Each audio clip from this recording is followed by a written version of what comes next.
నమస్తే welcome to signal TV ఈ రోజు నుంచి జూబ్లీ హిల్స్ లో నామినేషన్ల స్వీకరణ అనేది జరుగుతుంది మరి దీనికి సంబంధించి ఇంకా ఎక్కువ జోరందుకునే అవకాశం ఉంటుంది కాబట్టి మరి మళ్ళీ ఒకసారి కూడా జూబ్లీ హిల్స్ ప్రజలు ఎటువైపు ఉన్నారని చెప్పేసి కూడా వారి మాటలను తెలుసుకునే ప్రయత్నం అయితే చేద్దాం ఇరు పార్టీలు సమానంగా ఉన్నాయి అంతేనా పోటాపోటీగా నడుస్తుంది గెలుపోటములు చెప్పలేము నాకు తెలిసినంత వరకు బీఆర్ఎస్ పార్టీకి అవకాశాలు ఉన్నాయి అనుకుంటున్నాను ఎందుకంటారు అంటే సానుభూతి ఓట్లు పడతాయి అంటవా సానుభూతి ఓట్లు కాకుండా ఆయన చేసిన అభివృద్ధి ఇప్పుడు కాంగ్రెస్కు ప్రతి ఒక్కరు వ్యతిరేకంగా ఉన్నారు నేను ఒక ఆటో డ్రైవర్ నిన్న ఆటోలో 10 మంది కూర్చుంటే 9 మంది కాంగ్రెస్కు వ్యతిరేకంగానే మాట్లాడుతున్నారు తప్ప అనుకూలంగా ఒక్కరు మాట్లాడట్లేదు మళ్ళీ ఎందుకంటే అంత వ్యతిరేకత అంటే ఆయన ఏం పనులు చేయట్లేదు కదండి ఇప్పుడు మీకు తెలిసి సీఎం గారు ఎక్కిన కానీ ఏమైనా పనులు చేశారా మీకు తెలిసి చెప్పండి ఏం పని చేయట్లేదు ఒక ఆటో డ్రైవర్ కడుపు కొట్టిండు ఒక ఫ్రీ బస్సు తప్ప ఒక పథకాన్ని పెట్టలేదు ఆయన ఆటో డ్రైవర్ల కడుపు కొట్టిండు ఇప్పుడు హైడ్రా ప్రాబ్లమ్స్ పెట్టి ఉన్న ఇల్లు కూలగొట్టి అదొక ప్రాబ్లం పెట్టిండు ఆ ఎఫెక్ట్ అనేది ఇప్పుడు ఈ ఎలక్షన్ మీద పడవచ్చు అని నా అభిప్రాయం తెలంగాణ రాజకీయాలు మొత్తం జూబ్లీస్ మీద పడే అవకాశం ఉందంటారా చాలా వరకు ఉన్నదండి ఇది గెలిపోవడం ఇద్దరికి పోటాపోటీకి ఎందుకు తీసుకుంటారంటే ఇప్పుడు కాంగ్రెస్ గెలిస్తే కాంగ్రెస్కి బీఆర్ఎస్ ఇద్దరు సమతుల్యంతో ఉన్నారు కనుక ఇది వాళ్ళకి ఇజ్జత్కి సవాల్ అయిపోయింది కంపల్సరీ గెలుపు కోసం ఇద్దరు కృషి చేస్తున్నారు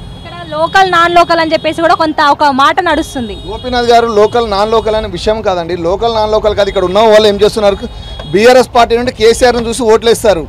లోకల్ నాన్ లోకల్ చూడరు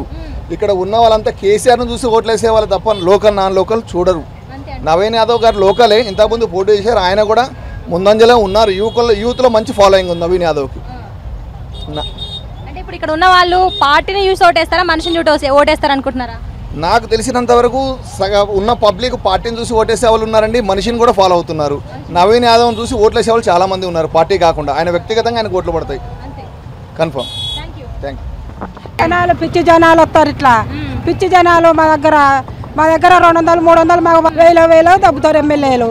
మరి మేము ఏదో తెలియక ఇట్లా వస్తా మాకేముందమ్మా కిరాయిలు కట్టుకొని వస్తాను వేలో కిరాయిలు మేము కట్టం చేసుకొని పిల్లలు మా మొగల దాదుకోక మేము సరి గోసపడతాను మాకేమిస్తారు ఎవరేం ఇచ్చుడు లేదు మాకు ఎవరేం పెట్టుడు లేదు ఏదో పొదుగురు పనుకొని మేము ఇట్లా వచ్చినాం కానీ మాకు ఎవరేం పెట్టలేదు ఎవరేం చేయలేదు ఎవరు వచ్చినా అంతే ఏ ఎమ్మెల్యే వచ్చినా అంతే ఏ కాంగ్రెస్ అయినా ఎంపీ అయినా ఎవరైనా అంతే మాకు ఓటేయని వస్తారు అమ్మ బాంచన అయ్యా అని అంటారు 5 రూపాయలు కూడా ఇయ్యారు మాకు ఏదో మేము ఇట్లా వస్తాం అన్నట్టుగా ఉంటుంది మా పేరు చెప్పుకొని తింటా అంటారు ఏంది ఇట్లా వచ్చుడు ఏదో మేము ఇప్పుడు అక్క చెల్లె పోతారని మేము తోడొస్తాం కానీ మేము వచ్చేటోళ్ళమే కాదు అంతే ఇక అంతే పండగ వాతావరణం ఉంది మీ దగ్గర పండుగ వాతావరణం అంటే మంచి అయ్యో ఈ మంచి పోతుంది నేను పోకపోతుంది కదా అని వస్తా అంటారు అయ్యో ఈ మంచి బాయా మరి ఎట్లా మేము పోకపోతాం అని ఏదో అట్లా మనుషులను చూసి ఉరుకొస్తాం మంచి అంత మేము కింద అయితే ఏమి లేదు ఇప్పుడు ఈయన గెలిస్తే ఆయన ఇచ్చేది లేదు ఆయన గెలిస్తే ఈయన ఇచ్చేది లేదు మాకు ఎవరు గెలిచేది లేదు మా చుట్టే మా చుట్ట కొరుగుతారు వాళ్ళే తింటారు అంతే అంతకు మింకింది ఏమి లేదు అంతే ఈ సిటీలో మాగంటే అంతే ఇంకేమీ లేదు ఇక్కడ మాగంటికి ఎదురు లేదు 7 డివిజన్లలో కొన్ని డివిజన్ల వరకే మాగంటి ఉన్నాడు అని చెప్పేసి చెప్తున్నారు కదా చెప్పినా ఏది చెప్పినా మొత్తానికి కాకపోయినా కానీ ఏదైనా కానీ 10 అయినా 20 అయినా ఆమె వస్తుంది ఇక్కడ మాగంటి భార్య వస్తుంది అంటే ఇట్లా సానుభూతి ఓట్లు పడతాయా సానుభూతి ఓట్లే మరి ఇప్పుడు అట్లా అనుకుంటే మరి నవీన్ యాదవ్ ఎప్పటి నుంచో ఉన్న పర్సన్ కదనే ఉన్నారు నవీన్ యాదవ్ కూడా ఉన్నారు కానీ ఏంటంటే ఇప్పుడు వాళ్ళు అధికారంలో ఉన్నారు కాబట్టి కొంచెం సానుభూతి చూపిస్తారా అని ఉంటుంది అంతే వీళ్ళైనా వాళ్ళైనా అందరూ ఒకటే కానీ ఇప్పుడు నేనున్న పెద్ద మనిషిగా ఉన్నాడని నువ్వు మాట్లాడిస్తున్నావు అలాగా ఎట్లా ఉంది బీఆర్ఎస్ కాంగ్రెస్ అంటారు ఇక్కడ బీఆర్ఎస్ కాదు కాంగ్రెస్ కాదు తెలంగాణనే ఉండాలి మేడం మాకు తెలంగాణనే కావాలి మాకు కేటీఆర్ వద్దు మాకు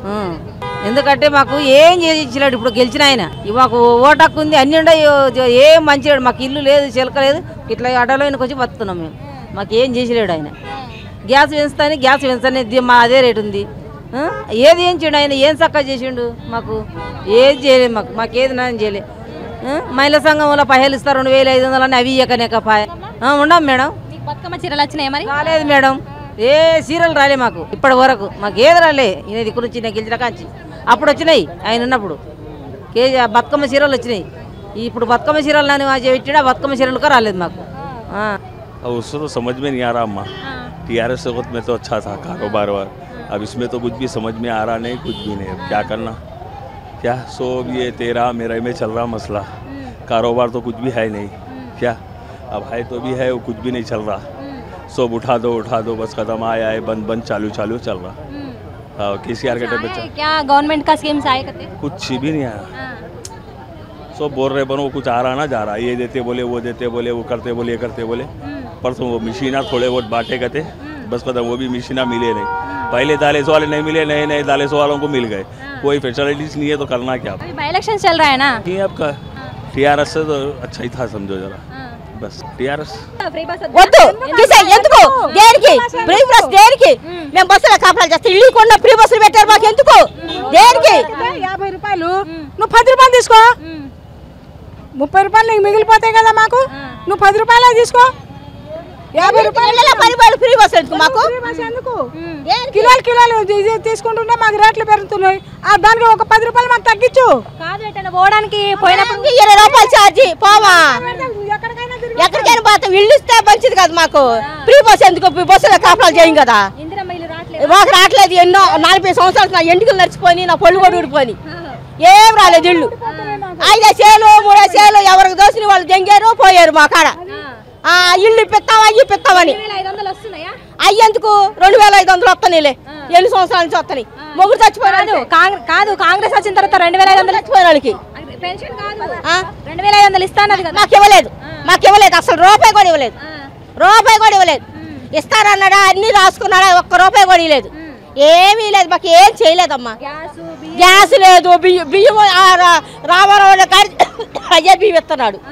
ఆయన ఇచ్చాడు మాకు ఫ్రీ బస్సు పెట్టి బస్సులో కాపలాలు చేయమంటే ఎట్లా ఉంది ఇక్కడ ఎలక్షన్స్ రాబోతున్నాయి ఈ రోజు నుంచి నామినేషన్లు పర్లేదు మంచిగా ఉన్నది బీఆర్ఎస్కి అయితే పవర్ఫుల్ ఉన్నది ఫస్ట్ నుంచి ఉన్నది కాబట్టి చెప్తున్నా 10 సంవత్సరాల పరిపాలన కాబట్టి చెప్తున్నా 10 సంవత్సరాల పరిపాలన